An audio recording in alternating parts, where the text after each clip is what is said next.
sceptiques, n'est-ce pas? Oh, n'est-ce pas, qui vous disent, voilà, il faut le faire, n'est-ce pas? Donc, voilà, donc c'est ce qu'on appelle les arguments observables. Nous en venons maintenant aux 12 manières de convaincre.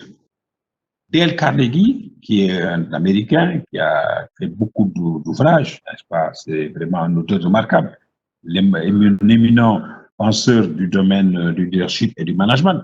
Donc, il a fait une étude extrêmement intéressante pour dégager un peu ce qu'il appelle les 12 manières de convaincre. Qu'est-ce que cela veut dire, convaincre? Alors, j'ai dit convaincre un peu, c'est faire accepter à quelqu'un, n'est-ce pas, ses idées, faire accepter quelqu'un ses propositions, faire accepter quelqu'un ses choix, n'est-ce pas? En quoi faisant? En utilisant évidemment des arguments qu'on utilise. Maintenant, tout ce qu'on explique, tout ce qu'on essaie de faire comprendre, il faudrait que ce soit fondé, n'est-ce pas, sur des éléments. Donc, il faut les éléments qu'on doit expliquer, c'est les éléments qu'on utilise un peu pour convaincre quelqu'un. Alors, donc, il faut accepter, faire accepter quelqu'un un peu ses opinions, faire accepter quelqu'un ses choix, mais justement, sur la base d'éléments sur lesquels, n'est-ce pas, sont fondés ces arguments. Donc, voilà. Alors, comment convaincre maintenant? On l'a vu, hein, j'ai expliqué un peu ce qu'on appelle les arguments logiques, les arguments affectifs et les arguments observables. Maintenant, nous allons voir disons, ce qu'on peut appeler la technique de Carnegie. Il dit, voilà, il y a 12 manières de convaincre. Première manière de convaincre, il dit, le seul moyen de remporter la victoire dans une discussion, c'est de l'éviter. Ah, qu'est-ce que cela veut dire? Oui, souvent les gens, quand ils discutent, ils ont tout de suite un objectif. C'est quoi? C'est de gagner. C'est de gagner. Ça dit quoi? Quelle que soit la discussion, alors ils ne pensent même pas que l'autre a des points de vue divergents, les points de vue différents.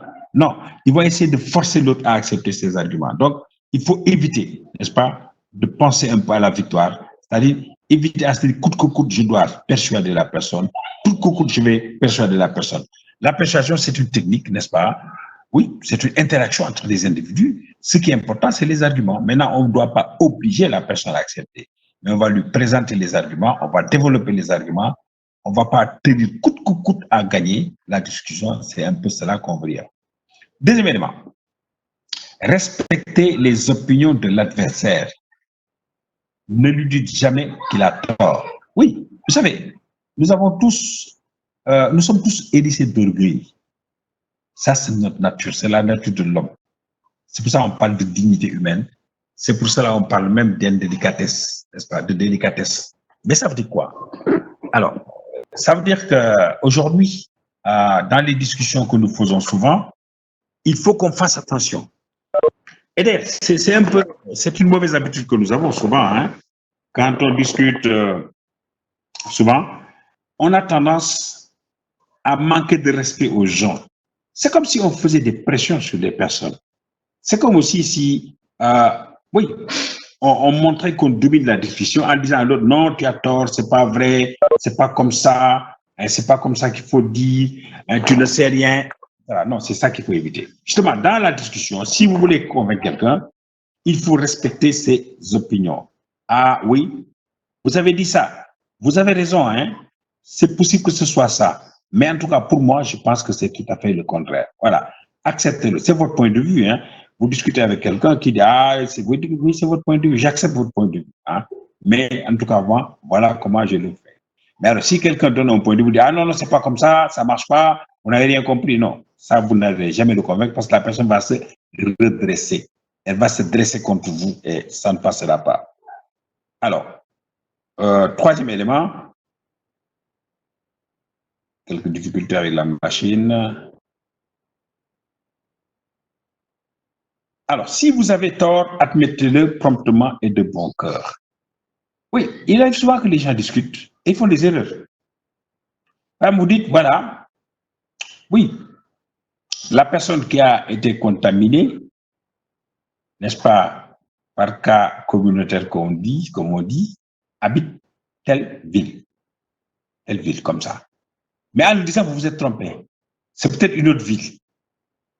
La personne vient d'une autre ville. Alors, quand vous discutez, la personne vous dit, ah non, vous vous êtes trompé.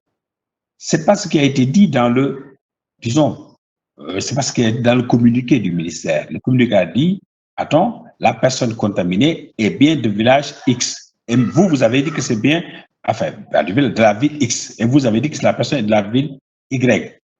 Alors, mais vous sentez que vous avez tort, vous sentez que vous n'avez pas raison. Mais au lieu de persister, vous dites, ah non, non, excusez-moi, vous avez raison, hein. Je me suis trompé, ce n'est pas le village X, enfin la ville X, c'est la ville Y. Vous avez parfaitement raison, je reconnais mon erreur. Voilà.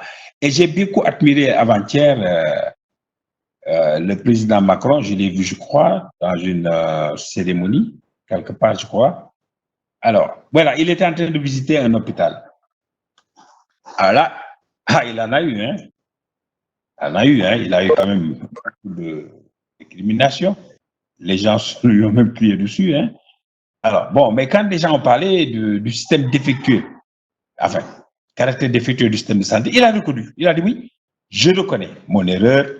C'est-à-dire, j'aurais pu investir beaucoup plus dans les hôpitaux, n'est-ce pas? Et je reconnais mon erreur, l'erreur d'avoir négligé un peu ce travail-là. Et à partir d'aujourd'hui, je ferai tout pour que ceci soit réglé. Voilà. Donc, c'est ça. Quand vous discutez avec des gens, mais faites-leur confiance. Mais aussi discutez avec les gens, reconnaissez vos erreurs. Et c'est bon. Quand vous admettez que vous avez tort, mais la personne avec laquelle vous discutez, elle est beaucoup plus à l'aise pour continuer la discussion. Mais ici, soit en Afrique, hein, je ne dis pas au Sénégal, on est un peu têtu. Voilà. On ne reconnaît jamais qu'on a tort. Et justement, quand vous êtes avec quelqu'un qui est moins âgé que vous, si vous vous trompez, mais vous ne dites jamais, vous n'acceptez jamais votre erreur. Pourquoi? Parce que la personne avec laquelle vous discutez, elle est moins âgée, elle est moins diplômée, elle est moins importante du point de vue social, mais vous ne l'acceptez pas. C'est ça. Alors, vous savez, quand vous acceptez votre erreur, vous faites preuve d'humilité. Quand vous acceptez votre tort, vous faites preuve d'humilité. Ça peut arriver dans une discussion, oui, parfois vous êtes un peu, oui, voilà. Vous n'avez pas contenu votre colère, hein, et vous dites des choses que vous ne devez pas dire. Des paroles choquantes, des mots choquants. Mais si la personne vous dit, ah, attention, bon, vous avez prononcé un mot qui est un peu dur, reconnaissez et présentez vos excuses, et ça continue. Voilà. Donc, en discussion, vous ne pouvez pas convaincre quelqu'un avec force, n'est-ce pas? C'est la force des arguments. Avec force, ça veut dire, oui, montrer un peu ce qu'on appelle la condescendance, ça ne marche pas. Ça ne marche pas dans une discussion. Alors, l'autre élément que nous allons voir, cette fois-ci, nous sommes à quelques difficultés. Commencez à parler avec douceur. Voilà. Vous savez, c'est important. Et vous allez vous rendre compte d'ailleurs vous-même, souvent dans les discussions, les gens élèvent la voix. Oui. Les gens crient. Parfois, c'est comme ça. Ou bien les gens mettre beaucoup de pression. Ou même les gens s'énervent. Non, ça ne marche pas. Vous savez, la personne humaine, elle a sa dignité. Il ne faut pas l'oublier. La dignité humaine, c'est quelque chose de profond. C'est une question de cœur. Alors, la personne, mais mettez-vous à la place. Il y a des choses que vous n'acceptez pas. Mais vous ne pouvez pas faire accepter ça à des gens. Mais quand vous voulez parler avec quelqu'un pour le convaincre, vous criez fort, hein, vous êtes hors de, disons, voilà, vous êtes, je ne sais pas trop comment le dire, mais vous n'allez pas vous contrôler, vous n'allez pas vous maîtriser, mais c'est sûr que la personne va vous regarder et va prendre comme un fou, oui, comme un fou, mais tiens, qu'est-ce qui se passe? Alors quand vous parlez avec tout ça, vous avez toutes les chances de convaincre. On rappelle souvent que les enfants sont très sensibles à ça. Alors, ici en Afrique, on pense que l'enfant, quand on lui crie dessus tout le temps, on a la chance qu'il fasse ce qu'on veut. On se trompe. Parce que l'enfant aussi, il a sa personnalité. C'est pourquoi, quand vous parlez à un enfant, vous avez plus de chance de lui parler avec douceur, n'est-ce pas? Vous avez plus de chance de le convaincre en lui parlant avec douceur. Parlez son langage même. Parlez à voix basse, parlez son langage avec douceur. Faites-lui comprendre que ce que vous dites, bon, voilà, ça l'intéresse, ça vous intéresse. Vous avez toutes les chances qu'il accepte ce que vous dites. Donc voilà, parlons avec douceur avec les gens, mais c'est ça un peu, c'est un signe de respect d'ailleurs. Hein. On va parler avec douceur, mais pas avec, disons, oui, avec colère ou avec d'autres sentiments. Donc voilà, c'est ça, il faut éviter ça parce que c'est un problème un peu dans, disons, cette tentative de persuader quelqu'un. Il faut y aller toujours avec ce qu'on peut appeler douceur. Alors, posez des questions qui amène automatiquement à des réponses positives. Oui, alors là aussi, c'est très intéressant. Mais quand vous discutez avec quelqu'un que vous essayez de convaincre, posez des questions. Par exemple, oui, si nous reprenons un peu cette discussion, oui, qui tourne autour de l'adoption, des gestes barrières, on va discuter avec quelqu'un pour essayer de le convaincre. Si la personne, bon, voilà, n'est pas très facile à convaincre, on va utiliser tous les arguments, on continue alors, mais elle pose des questions qui amènent automatiquement des réponses. Ça veut dire, ah, regarde la personne, regarde, si tu ne te laves pas les mains, qu'est-ce qui va t'arriver? Alors oui, je ne me lave pas les mains, oui, il y a des risques que je puisse attraper le virus, n'est-ce pas? Alors, si tu vas fréquenter les gens, tu es sûr, on a dit de rester chez soi. Chacun doit rester à la maison. Mais vous allez aller dans un lieu d'attroupement, dans un rassemblement où il y a beaucoup de personnes qui vont éternuer, qui vont tousser, qui vont parler, et le virus va être dans l'air. Vous savez, qu'est-ce qui va vous arriver? Vous avez toute la chance d'attraper cette maladie. Vous avez tous les risques, vous courez tous les risques. Voilà. Donc, c'est un peu savoir pousser l'individu, n'est-ce pas, hein, à répondre par des réponses positives. Mais ça aussi, c'est une technique, n'est-ce pas? C'est une manière de parler avec les gens. Hein? Voilà. Justement, tu ne te laves pas les mains. Tu vas te laver les mains. Oui, tu te laves, d'accord, je vais me laver les mains. Mais alors, si tu ne te laves pas les mains, hop, voilà ce qui va se passer. Hein? Tu vas fréquenter des gens, n'est-ce pas? Qui ont, parce qu'il y a parmi les gens, il y a ce qu'on appelle les asymptomatiques, n'est-ce pas? Quelqu'un qui vient d'un voyage, d'une ville ou d'un pays où vraiment le taux de contamination est très élevé. Donc, il faudra vous éloigner cette personne-là aussi, il faudra qu'elle s'éloigne, n'est-ce pas, des autres. Alors, donc voilà, il faut amener la personne à accepter ce que vous dites, à vous donner des réponses, n'est-ce pas, que vous attendez, en lui posant des questions. C'est-à-dire, il y a des gens à qui on peut parler directement. Il y a des gens qui ont procède par maïeutique, comme le dit Socrate, n'est-ce pas, en posant des questions, et c'est comme ça qu'ils réfléchissent, c'est comme ça qu'ils donnent leur réponse. Alors, voilà, donc c'est ça qu'on appelle les arguments, disons, les questions qu'on peut poser. Ensuite, on a aussi laisser parler l'autre tout à son aise. Ah, c'est ça qui est différent, difficile. Vous savez, ici, souvent, quand on discute avec les gens, on a envie d'utiliser la pression. On a envie d'utiliser le ton pour que ces gens-là soient convaincus. Attention, souvent, vous avez des problèmes avec les autres. Deux amis qui sont tout le temps ensemble, bon, ils discutent de questions sérieuses, mais souvent, ça se termine en queue de poisson. Pourquoi? Parce que voilà, quand vous parlez à quelqu'un, laissez la personne s'exprimer. La personne doit être à l'aise. Ah oui, c'est un problème. Ici, on crie dessus, on parle fort, on n'écoute pas.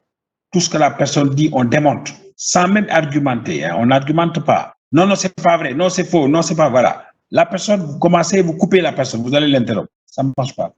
Vous ne réussirez jamais à convaincre quelqu'un. Parce que la personne humaine, elle est hérissée d'orgueil.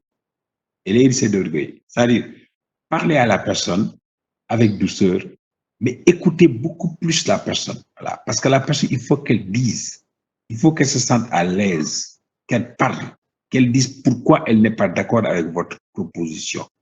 Mais justement, en disant pourquoi elle n'est pas d'accord avec votre proposition, vous allez rebondir en prenant argument par argument pour expliquer que ce que vous dites, c'est ça qui est pertinent, mais avec des arguments, mais avec, disons, des arguments très précis et très clairs.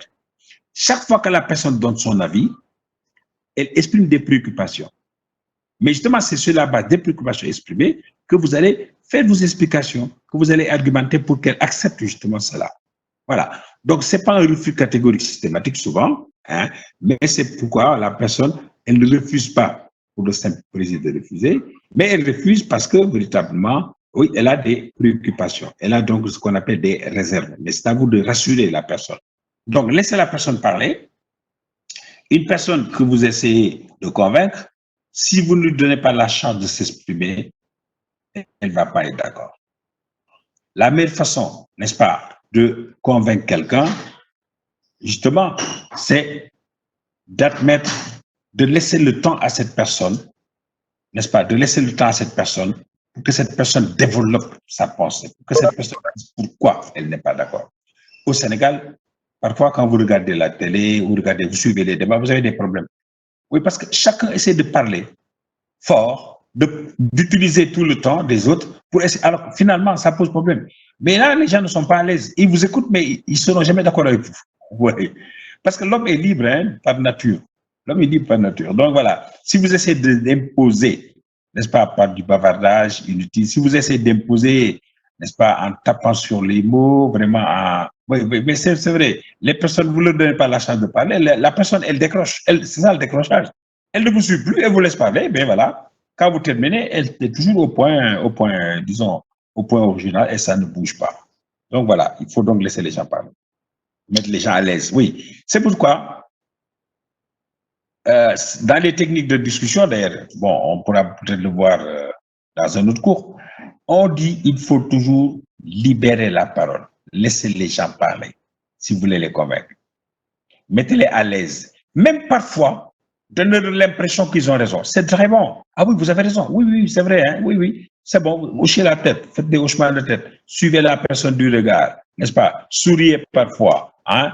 Prenez dans ce que la personne dit au moins trois éléments positifs, des arguments intéressants, et notez ça avec la personne, n'est-ce pas? Et ça qui fait que la personne va s'estimer heureuse et elle va justement être encouragée. Laissez-lui croire que l'idée suggérée par vous vient de lui. Ah, ça c'est intéressant. Vous savez, les gens, ils ont toujours la délicatesse. Chaque personne a sa dignité, on l'oublie. Même l'enfant de 5 ans, 2 ans, 3 ans a sa dignité. Et ça, sa personnalité. Hein? Ah oui, oui, oui. Ne pensez pas que quand vous dominez quelqu'un, eh bien, vous dominez la personne psychologiquement, mais sa personnalité ne compte plus. La personne met sous cloche sa personnalité. Non, non, non. La personnalité, elle est toujours avec soi-même. Oui. Il y a des choses que les gens n'acceptent pas. La personne humaine, elle a beaucoup d'orgueil. Les personnes humaines sont orgueilleuses. Alors maintenant, ça dépend. Hein. Il y en a qui ont l'orgueil très développé. L'orgueil peut être surdimensionné, mais nous avons tous un brin d'orgueil avec nous. Ça veut dire quoi? Alors, si vous essayez de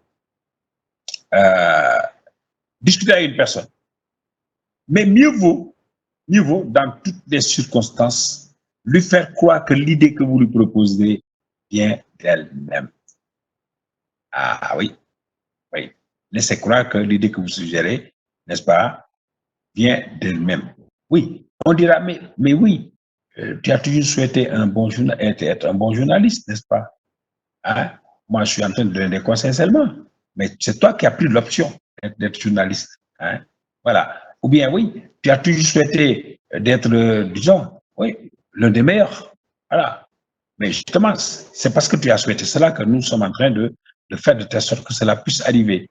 Hein? Alors, ça arrive souvent, hein, quand vous voulez faire quelque chose, ou bien faire quelque chose à une personne, n'est-ce pas? Oui, ça arrive souvent. Hein? Je me souviens, il y a quelqu'un qui expliquait que son ami vraiment, était un grand dormeur. Il ne voulait jamais se réveiller. Oui, le matin tôt, soit pour vaquer à ses occupations. Alors, il avait de sérieux problèmes pour le convaincre de le faire. Alors, justement, il lui a dit tout, mais ça n'a pas marché. Il lui a dit, mais écoute, voilà. Il a appelé au téléphone pour dire, oui, mais écoute, voilà, il faut qu'on y aille. Règle ton portable à telle heure. Règle ton portable à 6 heures, par exemple, voilà. Alors, écoute, c'est toi qui as réglé le portable. C'est toi-même qui as fait ça. C'est toi-même qui as réglé le portable. Donc, c'est toi qui as pris la décision. Donc, voilà. Maintenant, si le portable sonne, il faut y aller. Voilà. C'est une question de confiance. Voilà. Donc, voilà. C'est comme ça. Quand vous expliquez quelque chose à une personne, ne donnez pas l'impression que ça vient de vous, parce que la personne va se sentir heurtée. Mais dites à la personne que c'est elle-même qui a eu l'idée, n'est-ce pas? Et ça la réconforte d'ailleurs. Hein? Ah oui, oui, oui, oui. Oui, par exemple, oui. Vous avez quitté votre pays, vous êtes venu à Dakar pour étudier. Ça peut arriver. Hein? Nous avons beaucoup de nos amis hein, qui viennent de d'autres pays, des pays amis, Gabon, Congo, etc. etc. Bon, tout ça, c'est l'Afrique. Hein? Il n'y a pas de problème pour ça. C'est peut-être le congrès de Berlin qui a divisé un peu tout ça, mais bon. Alors, je vais au Sénégal oui, pour étudier. D'accord. Ou bien non, non, je vais préférer aller en France. Voilà. C'est ça comme ça. Mais quand vous discutez, la personne va vous dire oui, voilà. Bon, moi je suis Dakar. Alors, bon, je l'ai souhaité être peut-être en France. Bon, vous savez, les gens, il y a toujours des mirages, hein. Mais là, je pense qu'en France, il y a tout ce qu'il faut, alors que bon, c'est pas toujours le cas. Mais la personne vous dit, ah mais non, c'est toi qui avais émis l'idée, hein, de toute façon, c'est toi qui avais suggéré que venir à Dakar, c'est bien, c'est toujours en Afrique. Bon, voilà, vous ne serez pas trop dépaysé. Alors, il n'y a pas ces problèmes de climat, tels que la neige, le froid, etc., etc., et que les gens ici sont ouverts, vous allez manger même des plats sénégalais, etc. C'est après la même chose, quoi. D'ici, bon, ici et le pays, là-bas, bon, il n'y a pas beaucoup de différence, hein. Alors voilà. Donc, donner à la personne l'impression que c'est la personne qui avait fait l'option. Mais il ne faut jamais se mettre, n'est-ce pas, à une position où vous donnez l'impression que vous imposez l'argument, vous imposez un peu le choix à la personne. Voilà. Alors, essayez maintenant, sincèrement, de voir le point de vue de vos interlocuteurs. Mais ça, c'est important. Oui, quand vous discutez avec quelqu'un, tenez compte de leur point de vue. Essayez de comprendre ce qu'ils disent, pourquoi ils le disent. J'ai dit tout à l'heure, c'est ça un peu qui pose problème dans ce qu'on appelle la résistance au changement. C'est quoi la résistance au changement?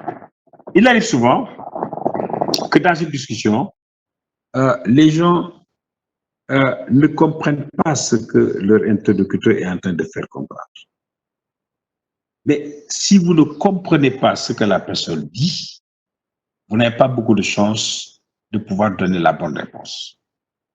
Donc, essayez de comprendre ce que les gens disent, mais de bonne foi. De bonne foi. C'est-à-dire quoi? Si la personne fait, disons, une déclaration, une affirmation, n'essayez pas de changer l'affirmation. Oui, n'essayez pas de tourner l'affirmation dans un autre sens. Prenez ça tel que ça a été dit. Donc, acceptez le point de vue, n'est-ce pas, de votre interlocuteur. Maintenant, quand son point de vue est accepté tel que c'est sorti de sa bouche, tel que ça a été dit, mais essayez de donner vos arguments pour montrer en quoi ce point de vue, n'est-ce pas, n'est pas pertinent. Mais vous le montrez avec vos arguments personnels. Mais ça, c'est son point de vue. Donc, il faut respecter le point de vue de l'autre, n'est-ce pas? Et il faut le voir avec sincérité. Il y a une part de vérité dans ce que la personne dit, mais acceptez cela. Hein? Il y a une part de vérité de ce que dit la personne, il faut l'accepter. Alors, on a aussi donné aux autres la sympathie, la compréhension dont ils sont avides. Ah, très bien. Mais vous savez, ici, souvent quand on discute, on se met en colère. Quand on essaie de convaincre quelqu'un, souvent on n'est pas très à l'aise. N'est-ce pas? Mais là, c'est différent. Mais justement, c'est tout à fait le contraire qu'il faut. Parce que quand on essaie de convaincre quelqu'un,